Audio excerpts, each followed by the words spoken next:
శ్రీమాత్రే నమః. సద్గురు జ్యోతిష్యాలయం జూలై నెల రాశి ఫలితాలు కొన్ని అనివార్య కారణాల వల్ల ఒక 10 రోజులు లేటుగా నేను మీ ముందుకు వస్తున్నాను. జూలై 10వ తారీఖు నుండి మొదలు పెడితే జూలై 30 వరకు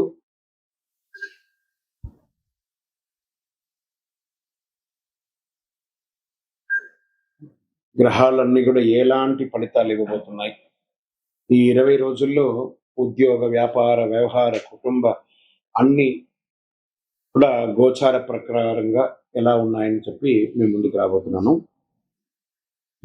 జ్యోతిష్యం అంటే అందరికీ ఒక ఉత్సాహం. ఈ నెల నాకు ఎలా ఉండబోతుంది అనేది. చాలా మంది గురుగారు ఈ నెల మీరు నాకు అందుబాటులో లేదు అనడం కొన్ని అనివార్య కారణాల వల్ల నేను కాస్త ఆలస్యంగా వచ్చాను. మీకు కలిగిన ఇబ్బందికి క్షమించండి. జ్యోతిష్యం పడుతున్న వర్షానికి ఒక గొడుగు మాత్రమే కానీ జ్యోతిష్యం జీవితం కాదు. ఈ యొక్క ఫలితాలన్నీ మీ యొక్క వ్యక్తిగత జాతకానికి ఒక 30% మాత్రమే వర్తిస్తుంది. వృషభ రాశి మిత్రులారా, ఈ నెల మీకు జూలై 10 నుండి 30వ తారీఖు వరకు గ్రహాలు ఎలా ఉన్నాయనంటే, శుక్రుడు మీ రాశికి అనుకూలమైనటువంటి బలాన్ని ఇస్తున్నాడు. గురుగ్రహం జ్ఞానాన్ని, ఆర్థిక అవకాశాలు పెంచుతున్నాడు. శని మీ కష్టానికి తగినంత ప్రతిఫలం అందించే స్థితిలో ఉన్నాడు. రాహు కొత్త పరిచయాలు, కొత్త ఆలోచనలు చేస్తాడు. కేతు ఆధ్యాత్మిక చైతన్యాన్ని పెంచుతాడు. ఈ కళ్ళలో తొందరపాటు నిర్ణయం కంటే ఆలోచించి తీసుకునే నిర్ణయం మీకు చాలా బాగుంటుందని చెప్పచ్చు. ఈ నెల మీకు ఉద్యోగస్తుల ఉన్నతాధికారుల ప్రశంసలు లభిస్తాయి. ప్రమోషన్, పెంపు, జీతం మొదలయ్యే అవకాశాలు ఉంటాయి. ఉద్యోగ మార్పు కోసం ఎదురు చూస్తున్న వారికి అవకాశాలు, నూతనంగా ఉద్యోగం ఎదురు చూస్తున్న వాళ్ళకి మంచి అవకాశాలు రాబోతున్నాయి. మంచి సంస్థల నుండి మీకు పిలుపు వస్తుందని కూడా చెప్పచ్చు. ఇంకా ప్రభుత్వ రంగంలో కొన్ని ఎక్స్పెక్టేషన్స్, ఈ పర్మిషన్స్ లేదా డాక్యుమెంటేషన్స్ లేదా టెండర్స్ అవన్నీ ఉంటాయి కదా.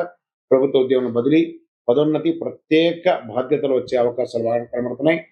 ప్రైవేట్ ఐటీ రంగం, banking, pharma, health care, education, engineering రంగాల్లో పనిచేసే వారికి కొత్త అవకాశాలు వచ్చే అవకాశాలు ఉన్నాయి. ఇంకా ఆదాయ పరంగా మార్గాలు పెరుగుతాయి. పాత బకాయిలు చెల్లించే అవకాశం ఉంటుంది. అనవసర ఖర్చులు తగ్గించి పొదుపైన దృష్టి చక్కగా ఉంటుంది. బలమైన ఆర్థిక స్థితి, సమాజంలో ఒక గొప్ప పరిస్థితితో మీ యొక్క బిజినెస్ కి ఏదైనా స్పెషల్ ఇన్వెస్ట్మెంట్ వచ్చే అవకాశాలు ఉన్నాయి. వ్యాపార రంగంలో మంచి అవకాశాలు, చాలా కాలంగా ఆగిపోయినటువంటి ఒప్పందాలన్నీ కూడా మళ్ళీ ప్రారంభమవుతాయి. వస్త్రం, బంగారం, వ్యవసాయం, ఆహార ఉత్పత్తులు, నిర్మాణ రంగం, డిజిటల్ వ్యాపారంలో ఆదాయం కనిపించే అవకాశాలు ఉన్నాయి. న్యూ పార్ట్నర్షిప్ లేదా ఇన్వెస్టర్స్ వచ్చే అవకాశాలు బాగున్నాయి. ఇంకా బంధుమిత్రులలో తీసుకుంటే భార్యాభర్తల మధ్య, కుటుంబ సభ్యులతో సంతోషకరమైనటువంటి సమయాన్ని గడుపుతారు. శుభకార్యాలు వచ్చే అవకాశాలు ఉన్నాయి. చిన్న చిన్న అపార్థాలు వెంటనే పరిష్కారం చేసుకుంటే మంచిది. ఇంకా ప్రేమికులు, దంపతుల మధ్యలో ఉన్న సంబంధం మరింత బలపడుతుంది. పెళ్లి ప్రయత్నాలు చేసుకునే వారికి, ప్రేమించుకునేవారు మీ పెద్దవాళ్ళని అంగీకరించి పెళ్లి చేసుకుంటే చాలా మంచిదని చెప్పచ్చు. కొత్త అవకాశాలు వస్తాయి. సినిమా రంగం వారికి, టీవీ రంగం వారికి, సంగీత రచన, యాంకరింగ్ ఉన్న వారికి, టెలివిజన్లో ఉన్న వారికి, అన్ని వారికి ప్రాజెక్టులు మళ్ళీ ప్రారంభమయ్యే అవకాశాలు ఉన్నాయి. కోర్టు కేసులు నెమ్మదిగా అనుకూలమైనటువంటి పరిణామాలు కనిపిస్తాయి. రాజీ మార్గంతో కాంప్రమైజ్ అయ్యి విత్డ్రాల్ చేసుకోండి. కేసు అన్ని కూడా సెట్ అయిపోతుంది. విదేశీ ఉద్యోగాల కోసం ప్రయత్నం చేసే వారికి, వ్యాపార ఒప్పందాల్లో ప్రయత్నం చేస్తున్న వారికి శుభవార్తలు వచ్చే అవకాశం ఉంటాయి. ఎక్కడెక్కడో మీ యొక్క వీసా స్టక్ అయ్యి అవన్నీ ఉన్నాయి కదా, అవన్నీ కూడా మళ్ళీ రెన్యువల్ అయ్యే అవకాశాలు ఉంటాయి. చక్కగా ఉంటాయి. షేర్ మార్కెట్లో మంచి ఇన్వెస్టర్స్ పెట్టండి. మళ్ళీ యొక్క పవర్ సెక్టార్స్లలో ఇన్వెస్ట్ చేయడానికి ప్రయత్నం చేయండి. Long term, not short term. కొన్ని కంపెనీస్ని మీరే రీసెర్చ్ చేసి ఆ 52 వారాలు ఎలా ఉన్నాయో చూసుకొని చేసుకోండి. ఇక రియల్ ఎస్టేట్ అంటారా, భూములు, ఇల్లు కొనుగోలు అంతంత మాత్రంగానే ఉందని కూడా చెప్పొచ్చండి. నిర్మాణ రంగంలో ఉన్న వారికి కొత్త పనులు చేసుకుంటూ కానీ మీకు సేల్స్ ఉంటుందని కూడా చెప్పలేము, ఎందుకంటే మార్కెట్ కొంచెం బాగాలేదు. ఇంకా hotels, hospital, travel, consultancy, beauty, educations, finance రంగంలో ఉన్న వారికి కస్టమర్ల ఆదరణ పెరిగే అవకాశాలు ఈ నెల బాగుంది. ఆరోగ్యపరంగా జీర్ణకోశ సంబంధిత సమస్యలు, మెడ లేదా భుజాల నొప్పులు స్వల్పంగా ఇబ్బంది పెట్టచ్చు. సమయానికి ఆహారం తీసుకొని వ్యాయామం చేయడం మంచిది. రైతులకి ఉత్పత్తులు, పాల ఉత్పత్తులు, పశుపోషణ రంగంలో ఉన్న వారికి లాభాలు పెరుగుతాయి. ప్రభుత్వ పథకాల నుండి ద్వారా కూడా మీకు ప్రయోజనం పొందే అవకాశాలు, సబ్సిడీస్ లాంటివి వచ్చే అవకాశాలు ఉన్నాయి. విద్యార్థులు, పోటీ పరీక్షలు సిద్ధమవుతున్న వారికి ఏకాగ్రత పెరుగుతుంది. ఉన్నత విద్య కోసం ప్రయత్నం చేస్తున్న వారికి అవకాశాలు పెడతాయి. మీరు కోరుకున్న యూనివర్సిటీలో మీరు ఉద్యోగం వచ్చే అవకాశాలు ఉన్నాయి. ఈ నెల 11వ తారీఖున, 17, 18, 23, 29 ఇవన్నీ కూడా మీకు మంచి రోజులు చెప్పచ్చు ఈ నెల. దాని తర్వాత అదృష్ట సంఖ్య చెప్పుకుంటే 2 మరియు 8 బాగా ఉంటుంది. అదృష్ట రంగులు తెలుపు లేదా ఆకుపచ్చ మరియు గులాబీ రంగు కలిసి వస్తుంది మీకు. అదృష్ట దిక్కు ఆగ్నేయం అని చెప్పొచ్చు. మీరు ఏం చేయాలంటే పరిహారం, శ్రీ మహాలక్ష్మి దేవిని తెల్లని పూలతో అర్చించి శ్రీ మహాలక్ష్మి నమః అని చెప్పి, శ్రీ మాత్రే నమః అని చెప్పి 108 సార్లు ఆ కుబేర దీపాన్ని వెలిగించి, సోమవారం శివాలయంలో మీ వయసు ఎంత ఉందో అన్ని దీపాలు వెలిగించి కుటుంబ సభ్యుల పేరుతో సంకల్పం చేయించండి. చాలా అద్భుతంగా ఉంటారు. తెల్లని బియ్యం, పాలు, పెరుగు, పంచదార, తెల్లని వస్త్రం లేదా ఆర్థికంగా వెనుకబడిన విద్యార్థులకి విద్య నేర్పించడం లాంటి చిన్న చిన్న దాన ధర్మాలు చేయండి. సంపూర్ణమైనటువంటి అనుగ్రహం పొందుతారు. మీ శ్రమకు తగిన ఫలితం, ఆర్థిక పురోగతి, కుటుంబ సంతోషం, కొత్త అవకాశాల కాలంగా కనిపిస్తుంది. ఓపిక, వివేకం, సమయపాలన పాటిస్తే ఈ 20 రోజులు అద్భుతమైనటువంటి ఫలితాన్ని పొందుతారు. మీ యొక్క వ్యక్తిగత జాతకం తెలుసుకోవాలనుకుంటే మీ పరిసర ప్రాంతాల్లో ఉన్నటువంటి గురువుల్ని సంప్రదించండి, జ్యోతిశాస్త్ర నిపుణుల్ని సంప్రదించండి. లేదా మా ద్వారానే మీరు జ్యోతిష్యం తెలుసుకోవాలి అనుకుంటే మన ఛానల్లో కనబడుతున్న డిస్ప్లేలో కనబడుతున్నటువంటి నంబర్కి మీ పేరు, మీ date of birth, time of birth, place of birth WhatsApp చేయండి. మా అడ్మిన్స్ మీకు రిప్లై ఇస్తారు. ఇకను శక్తివంతమైనటువంటి ఫలితాలు పొందడానికి అతి శక్తివంతమైనటువంటి కరుంగాళి మాల, ఈ కరుంగాళి మాలను మన దేవాలయంలో 48 రోజులు పూజ చేసి సిద్ధంగా ఉంచాం. చండి, సుదర్శన, సుబ్రహ్మణ్య భుజంగం చేసి ఇలాంటి మాల ఉంది రెడీగా. ల్యాబ్ టెస్ట్ చేసి కావలసిన సంప్రదించండి. మాతో మాట్లాడి కన్ఫర్మ్ చేసిన తర్వాతనే మాల తీసుకోండి, కానీ డైరెక్ట్గా తీసుకోండి. ఇక్కడ ఆన్లైన్లో మేము అమ్మట్లేదు. మా సంస్థకు మీరు అప్రోచ్ అయితేనే, వాట్సాప్ ద్వారా ఫోన్ చేస్తేనే మీకు ఇస్తాను. కానీ మీరు బయట ఆన్లైన్ నుంచి తెచ్చుకుంటే మా సంస్థకు ఏ విధమైనటువంటి సంబంధం లేదు. మీరందరూ క్షేమంగా ఉండాలని భగవంతుని ప్రార్థిస్తున్నాను. సర్వే జనాః సుఖినో భవంతు.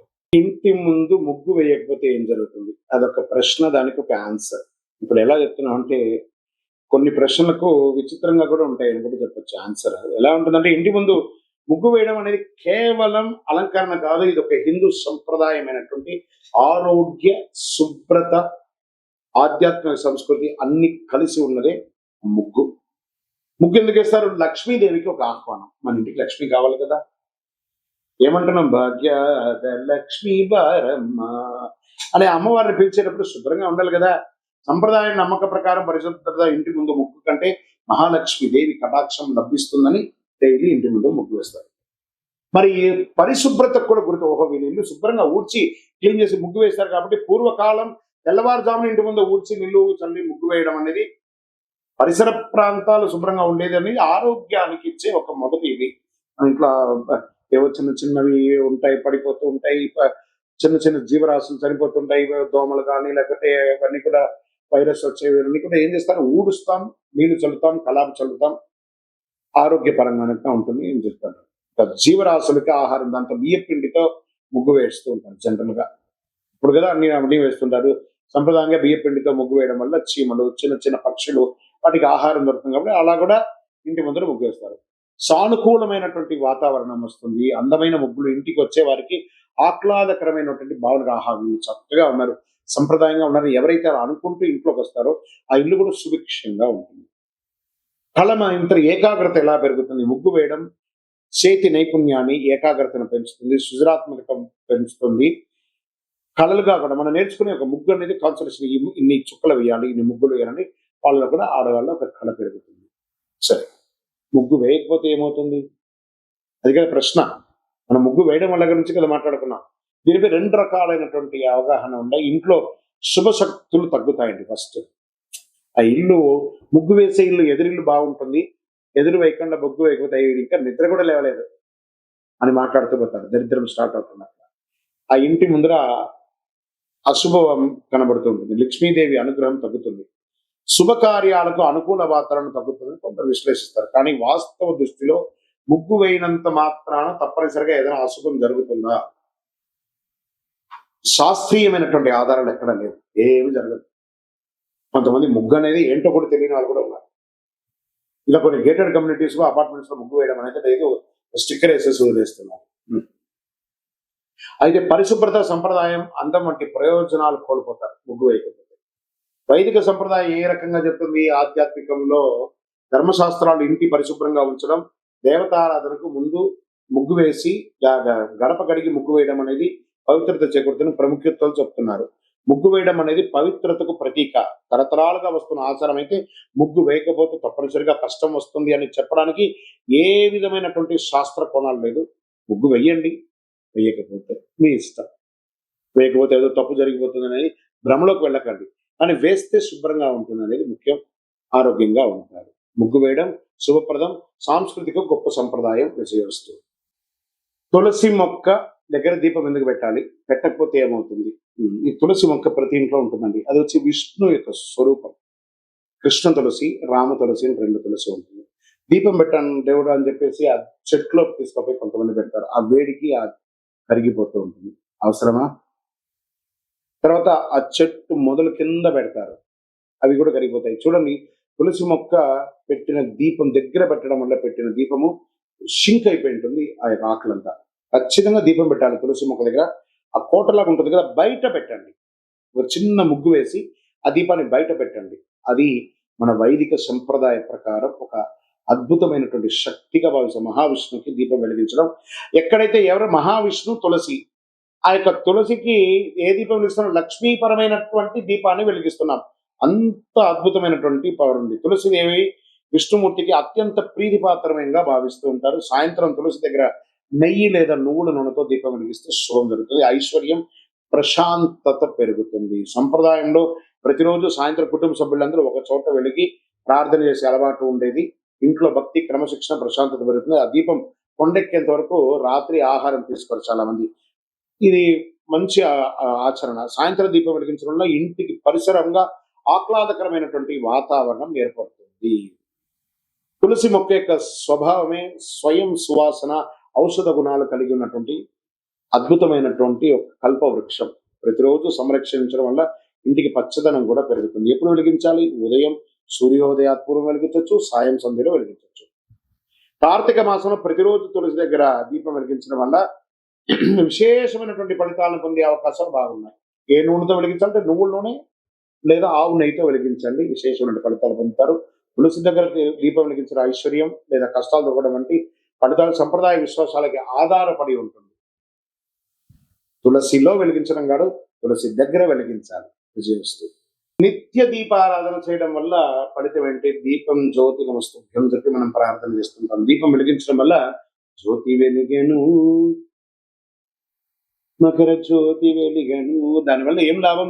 అజ్ఞాన్ని పారదోలే జ్యోతి వెలుగుతుంది అనమాట. ప్రతిరోజు స్నానం చేసి మన ఇంట్లో దేవుడి దగ్గర దీపం వెలిగించడం, తులసి కోట దగ్గర దీపం వెలిగించడం ఒక సంప్రదాయం అండి. ఉదయ సాయంత్రంలో ఇలా వెలిగించడం వల్ల ప్రతిరోజు భక్తితో దీపారాధన చేసి ఇష్టదైవ అనుగ్రహం పొందుతారు. మనకు డైరెక్ట్ గా భగవంతుడికి మనము ఆహారం ఇవ్వండి. అందుకే హోమాది కృత్యాలు చేస్తారు కదా. ఈ దీపం యొక్క కాంతితో ఆ నూనె కరిగి ఆకాశం వెలిగి మన ఇష్టదేవుడికి ఆహారంగా మారి మనకు అనుగ్రహంగా తిరిగి రావడమే దీపారాధన యొక్క ఫలితం. లక్ష్మీ కటాక్షం ఇంట్లో శుభం, ఐశ్వర్యం, సిరి సంపదలు వెలుగుతుంది. దీపం వెలుగుతుంది చూసారా? అలా ఆ చుట్టుపక్కల చూడండి, ఒక బ్రైట్ గోల్డెన్ ఫ్రేమ్ తో వెలుగుతుంది ఆ దీపం. అవన్నీ కలర్ ఇమాజినేట్ చేసేదా? అదే అద్భుతం, సృష్టి అని కూడా చెప్పచ్చు. మానసిక ప్రశాంతత పెరుగుతుంది.